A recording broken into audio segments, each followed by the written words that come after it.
வணக்கம். ஒரு காட்டில் ஒரு நரி இருந்தது.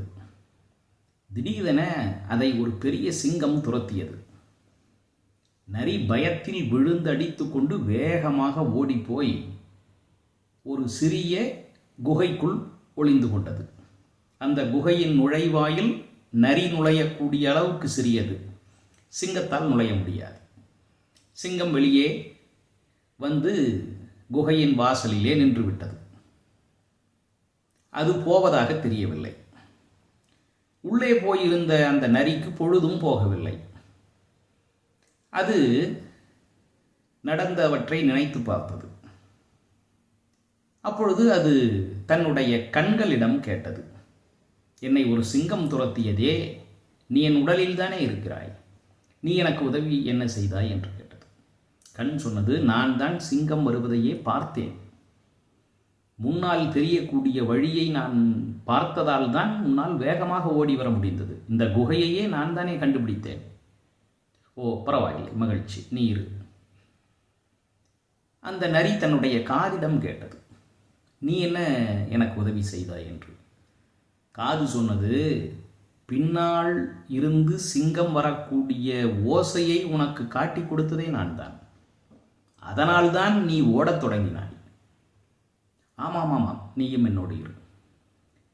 கால்களை பார்த்தது, நீங்கள் எனக்கு என்ன உதவி செய்தீர்கள்? கால்கள் சொன்னது, நாங்கள் என்ன உதவி செய்தோமா?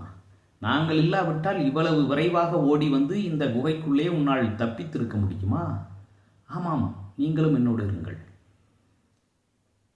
பின்னால் ஒன்று ஆடிக்கொண்டே இருந்தது, அதனுடைய வாள். அந்த வாளை பார்த்து நரி கேட்டது, நீ எனக்கு என்ன உதவி செய்தாய் என்று.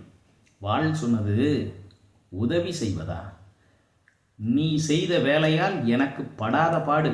வேக வேகமாக ஓடி வந்தாய். தரையிலும் முள்ளிலும் கல்லிலும் நான் தான் இழுபட்டு போனேன். நீ ஓடியதால் எனக்கு காயம் ஏற்பட்டது, எனக்கு வலி ஏற்பட்டது. நான் எந்த உதவியும் செய்யவில்லை, உன்னால் எனக்கு தான் உபத்திரவம் என்றது. நரிக்கு கோபம் வந்துவிட்டது. மற்றவையெல்லாம் என் உயிரை காப்பாற்ற போராடின, பாடுபட்டன. நீ எனக்கு எந்த உதவியும் செய்யவில்லை. அதோடு என்னால் உனக்கு தொல்லை என்று கூறுகிறாயா?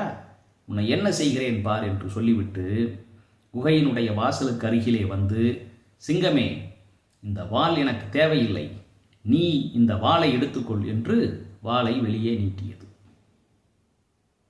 அதன் பிறகு என்ன நடந்திருக்கும் என்பது உங்களுக்கே தெரியும்.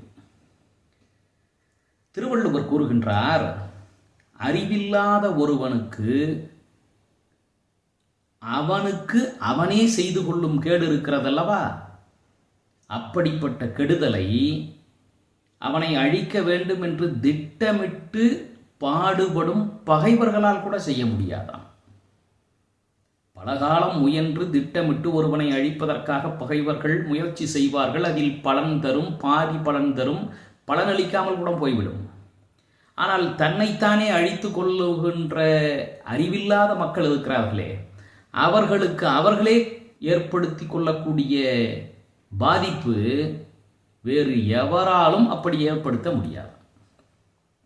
புல்லறிவாண்மை என்ற அதிகாரத்திலே வள்ளுவர் கூறுகின்றார், அறிவிலார் தாம் தம்மை பீழிக்கும் பீழை செருவார்க்கும் செய்தல் அரிது. நன்றி, வணக்கம்.